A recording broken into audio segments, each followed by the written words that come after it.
Social media పోస్టులపై కేసుల నమోదుకు సంబంధించి high court కీలక వ్యాఖ్యలు చేసింది. కేవలం సోషల్ మీడియాలో పోస్ట్ పెట్టినంత మాత్రాన దాన్ని అల్లర్లను ప్రేరేపించే నేరంగా పరిగణించలేమని స్పష్టం చేసింది. ఐపీసీ సెక్షన్స్ 153, 153, 153A కింద కేసు నమోదు చేయాలంటే నేరపూరిత ఉద్దేశాన్ని నిరూపించాల్సిందేనని పేర్కొంది.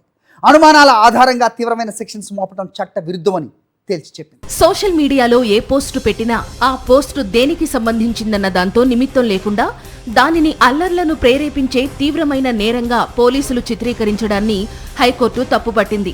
ఐపీసీ సెక్షన్ 153 లేదా 153A కింద ఒక వ్యక్తిని దోషిగా తేల్చాలంటే కేవలం అతను మాట్లాడిన మాటలు లేదా పెట్టిన పోస్టులు మాత్రమే సరిపోవని హైకోర్టు వ్యాఖ్యానించింది.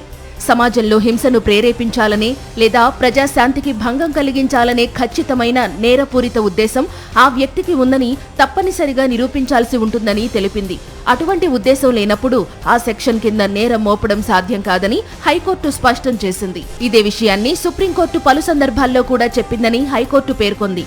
అలాగే ఒక వ్యక్తి ఒక నిర్దిష్ట వర్గానికి లేదా సమాజానికి వ్యతిరేకంగా ద్వేషాన్ని రేకెత్తించేలా ప్రత్యక్షంగా ఎలాంటి చర్యలకు పాల్పడనప్పుడు కేవలం అనుమానాల ఆధారంగా ఐపీసీ సెక్షన్ 153A వంటి తీవ్రమైన సెక్షన్లను వారిపై మోపడం చట్టవిరుద్ధమని హైకోర్టు స్పష్టం చేసింది. ఒక వ్యక్తిపై తీవ్రమైన నేరారోపణలు చేయాలంటే అందుకు తగిన ఆధారాలు ఉండాల్సిందేనని వ్యాఖ్యానించింది. ఒక సమూహంలో ఉన్నంత మాత్రాన లేదా ఒక నిర్దిష్ట గ్రూప్తో సంబంధం ఉన్నంత మాత్రాన ఆ గ్రూప్ చేసే ప్రతి తప్పును వ్యక్తిగతంగా ఒకరికి ఆపాదించలేమని హైకోర్టు పేర్కొంది.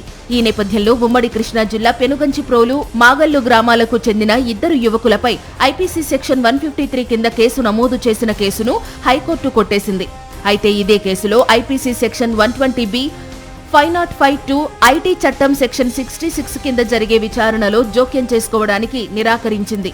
ఈ మేరకు ఇటీవల హైకోర్టు తీర్పు వెలువరించింది.